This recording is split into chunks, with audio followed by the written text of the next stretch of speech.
Hello friends, good morning. आज हम class 9 का चैप्टर जो कि बायोलॉजी में है, इसका नाम है the fundamental unit of life. ये चैप्टर नंबर 5 है, क्लास 9 की बुक एनसीईआरटी से हम लोग आज पढ़ेंगे। देखते हैं हम इस चैप्टर में आगे चलते हैं। While examining a thin slice of cork, Robert Hooke saw that the cork resembled the structure of a honeycomb. Consisting of many little compartments, cork is a substance which comes from the bark of a tree. This was in year 1665 when Hooke made his chance observation through a self-designed microscope. Robert Hooke called this boxes cells. Cells is a Latin word for a little room. This may seem to be very small and insignificant incident, but it is very important in the history of science. This was the very first time that someone had observed that living things appear to consist of separate units. The use of word cell to describe the unit of being used till this day in biology. चलिए हम इसका explanation करते हैं। जैसा कि इन्होंने एक slice of cork को एग्जामिन करा था अपने खुद के माइक्रोस्कोप में, जो उन्होंने खुद ही इन्वेंट करा था। जैसा कि आप इस इमेज में देख सकते हैं, ये इन्होंने खुद का ही सेल्फ डिजाइन माइक्रोस्कोप बनाया था। जैसा कि आप लोग देख सकते हैं, इसमें दिया हुआ है कि इन्होंने अपने कॉर्क रिसेम्बल्ड को एक स्ट्रक्चर ऑफ हनीकॉम्ब में देखा था। जो स्ट्रक्चर ऑफ हनीकॉम्ब होता है, हनीकॉम्ब स्ट्रक्चर जैसे कि आप लोग कुछ समझ सकते हैं, हनीकॉम्ब स्ट्रक्चर ये होता है जैसे कि ऐसे हमने कोई स्ट्रक्चर बनाया, ऐसे कर कर ऐसे ऐसे कर कर, और इसी से हम कनेक्ट करके अगर ऐसे ही दूसरा स्ट्रक्चर बना देंगे तो ये हमारा हनीकॉम्ब स्ट्रक्चर कहलाता है। ऐसे ही कई सारे स्ट्रक्चर्स को कंबाइन करके हमारा हनीकॉम्ब स्ट्रक्चर्स फॉर्म होता है। जो हमारे पास हनीकॉम्ब स्ट्रक्चर होता है उसमें काफी सारे छोटे छोटे पार्टिकल्स होते हैं, मतलब कि जैसे कि उसमें कंपार्टमेंट्स होते हैं, छोटे छोटे क्यूबिकल टाइप्स में स्मॉल स्मॉल होते हैं। वो उसके अंदर वेरी करते हैं काफी ज्यादा अमाउंट में। और कॉर्क हमारा एक वो सब्सटेंस होता है जो हमें पेड़ से मिलता है। कॉर्क को हम हिंदी में ये भी कहते हैं, जो पेड़ के ऊपर जो छाल होती है हम उसको कॉर्क कहते हैं। तो इन्होंने इसी कॉर्क को लिया था सन 1665 में, जब हॉकी ने अपनी खुद की सेल्फ डिजाइन माइक्रोस्कोप बनाई थी। 1665 में इन्होंने ये एक्सपेरिमेंट परफॉर्म किया था। और इन्होंने एक चीज थी जो इनके पास इन्होंने इस एक्सपेरिमेंट में ली थी, उसको उन्होंने नाम दिया था सेल। और जो कि सेल एक लैटिन वर्ड होता है जो कि एक वर्ड से लिया गया है, आ लिटिल रूम।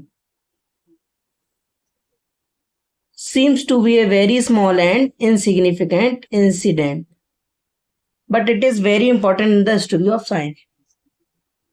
ये चीज हमारे लिए काफी ज्यादा महत्वपूर्ण हो गई हमारी विज्ञान के इतिहास में।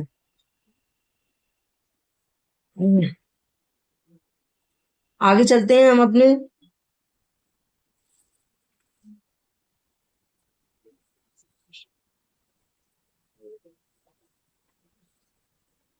We can try preparing temporary mounds of peels of onions of different sizes.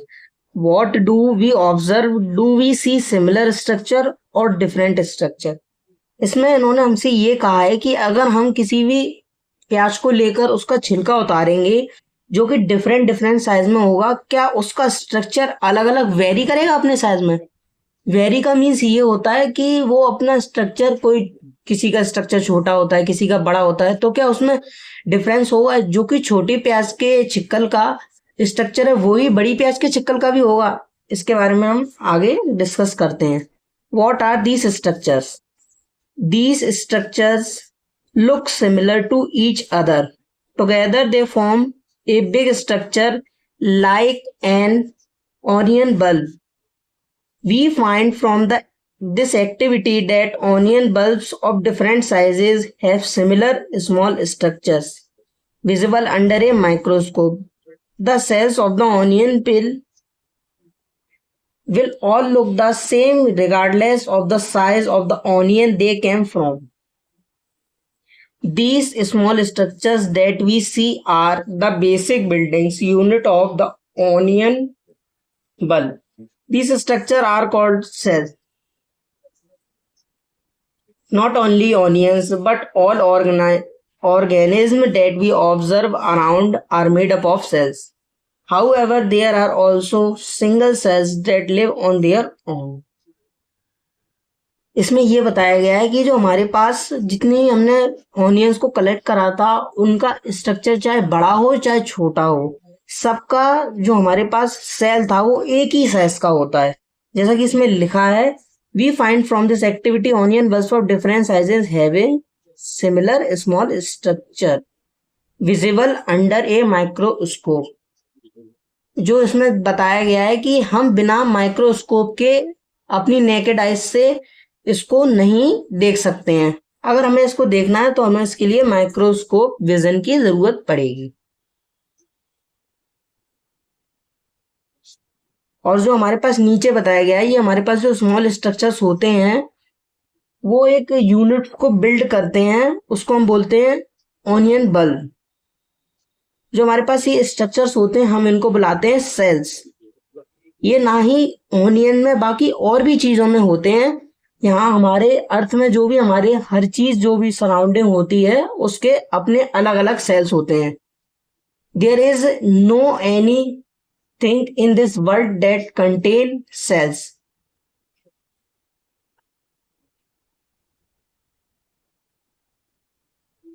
आगे चलते हैं. More to know. Cells were first discovered by Robert Hooke in 1665. He observed the cells in a cork slice with the help of a primitive microscope. Leeuwenhoek 1674 with the improved microscope discovered the free living cells in pond water for the first time. It was Robert Brown in 1831 who discovered the nucleus in the cell. Purkinje in 1839 coined the term protoplasm from the fluid substance of the cell.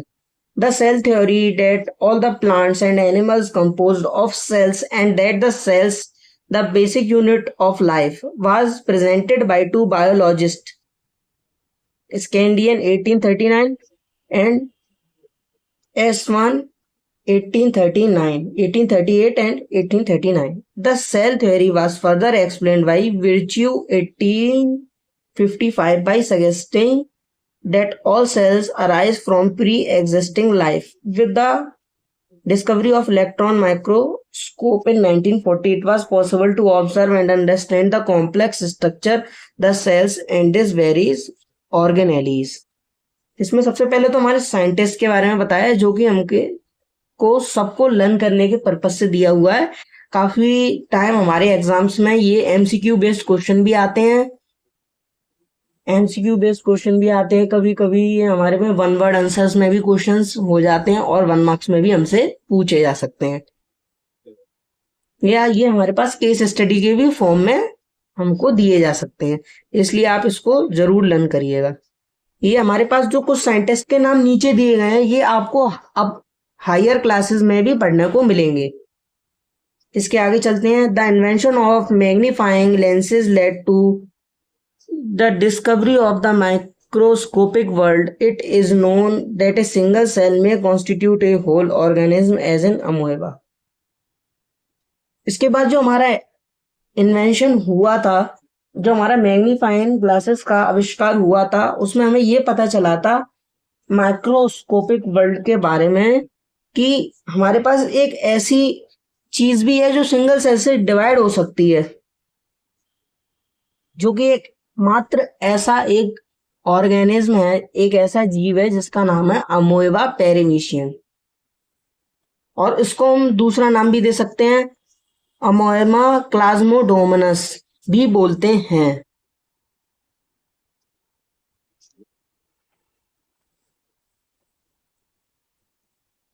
Plasmodomonas, paramecium and bacteria, these organisms are called unicellular organisms.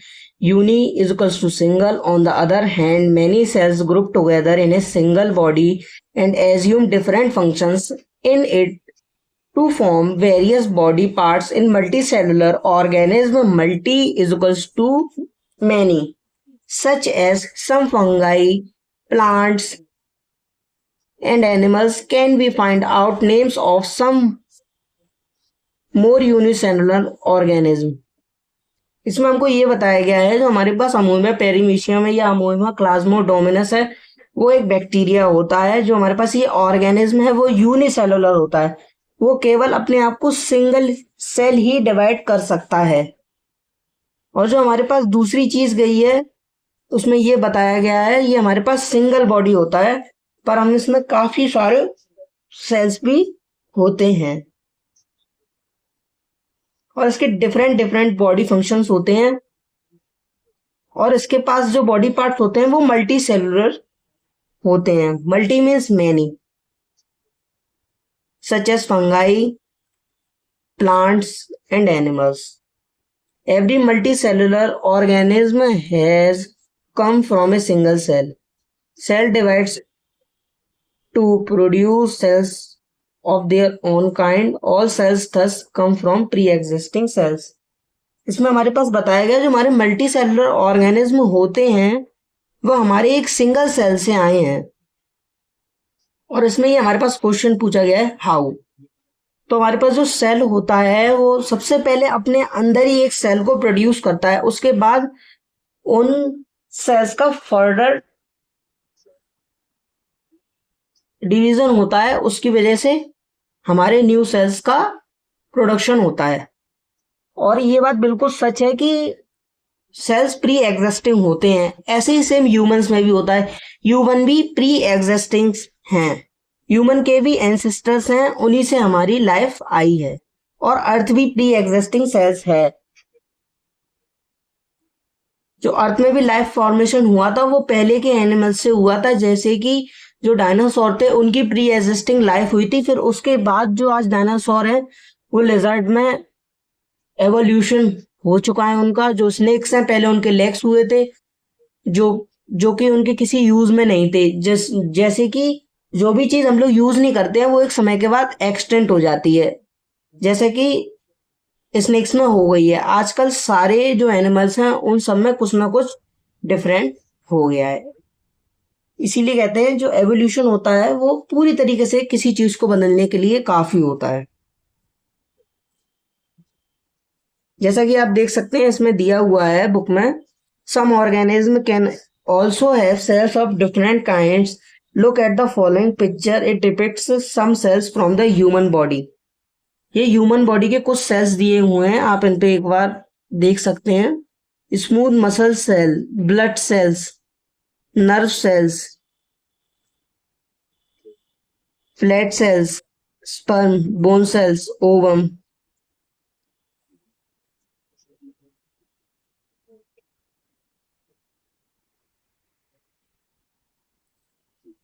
आगे चलते हैं। The shape and size of the cell are related to the specific function they perform. Some cells, like amoeba, have changing shapes. In some cases, the cell shape could be more or less fixed and peculiar for a particular type of cell. For example, a nerve cell have a typical shape. Each living cell has the capacity to perform certain basic functions that are characteristic of all living forms. How does a living cell performs these basic functions? We know that there is a division of labor in multicellular organisms such as human beings. This means that different parts of the human body perform different functions. The human body has a heart to pump blood, a stomach to digest food, and so on. Similarity, division of labor is also been within a single cell. In fact, each such cell has got certain specific components within it known as cell organelles. पहले हम लोग यहाँ तक समझ लेते हैं। जो हमारे पास साइज और शेप दी गई है वो सेल्स के स्पेसिफिक फंक्शन को परफॉर्म करती है। जो हमारे पास एक सेल्स है, जैसा कि अभी हमने उसका नाम पढ़ा था अमोएबा, वो अपनी अकॉर्डिंग के वो अपने अकॉर्डिंग अपनी शेप को और साइज को वेरी कर सकता है डिफरेंट डिफरेंट वे में। कभी कभी कुछ ऐसी चीजें होती हैं जिसके लिए ये अपनी शेप को बदल भी सकते हैं, बढ़ा भी सकते हैं, कम भी कर सकते हैं, और इनकी शेप कभी भी फिक्स नहीं रहती है, जो कि एक अमोएबा बैक्टीरिया में होता है। फिर इसके आगे चलते हैं। इसमें एक एग्जाम्पल दिया गया है, जो नर्व सेल होता है उसकी एक टिपिकल शेप होती है। पहले शुरू शुरू में देखने के लिए तो वो एक नर्व जैसा ऊपर से स्ट्रक्चर होता है, बाद में उसमें एक नीचे कॉर्ड टाइप की गई हुई है, जैसा कि आप डायग्राम में देख सकते हैं। इसके आगे हमको दिया गया है जो सेल की कैपेसिटी होती है वो बेसिक फंक्शंस पे होती है। जो हमारा सेल होता है उसपे कुछ बेसिक फंक्शंस होते हैं, सेल उन्हीं को परफॉर्म करने के लिए वर्क करता है। बुक में हमें ये बताया गया है डिवीजन ऑफ लेबर के बारे में। जो डिवीजन ऑफ लेबर होती है वो मल्टी सेलुलर ऑर्गेनिज्म से वर्क करती है ह्यूमन बॉडी में। जो हमारे पास ह्यूमन बॉडी है उसकी कई सारी वर्किंग्स होती हैं, फंक्शंस होते हैं, नीड्स होती है, और जो हमारी बॉडी होती है उसमें कई तरीके के हमारे पास इवेंट्स होते हैं, जैसे कि डाइजेशन होता है, कोएगुलेशन ऑफ ब्लड होता है, और काफ़ी सारी चीज़ें होती हैं, पंपिंग ऑफ ब्लड होता है हार्ट के द्वारा। काफ़ी सारी चीज़ें होती हैं। इस चीज़ को हमारी बुक में ये दिया गया है डिवीजन ऑफ लेबर, जो एक सिंगल सेल के बेसिस पे होती है। फिर इसके आगे हम चलते हैं। जो हमारे पास जो सर्टेन सेल्स जो बच जाते हैं वो हमारे पास स्पेसिफिक कंपोनेंट कहलाते हैं, जिसे हम बोलते हैं ऑर्गेनेलीज, सेल ऑर्गेनेलीज। आगे चलते हैं। Each kind of cell organelle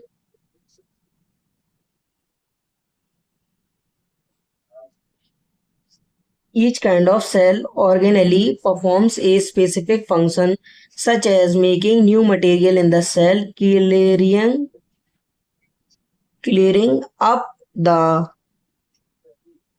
waste material from the cell, and so on. A cell is able to live and perform all its function because of these organelles. These organelles together constitute the basic unit called the cell. It is interesting that all cells are found to have same organelles no matter what their function is or what organism they are found in.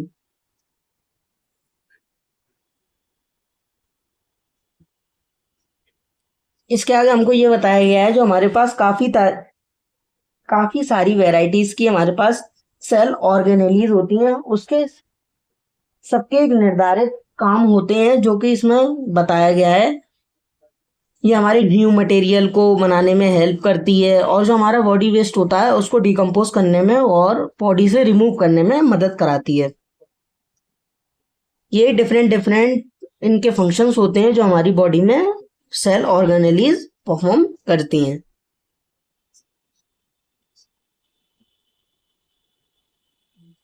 आगे चलते हैं। What is a cell made up of? What is the structure organization of cell?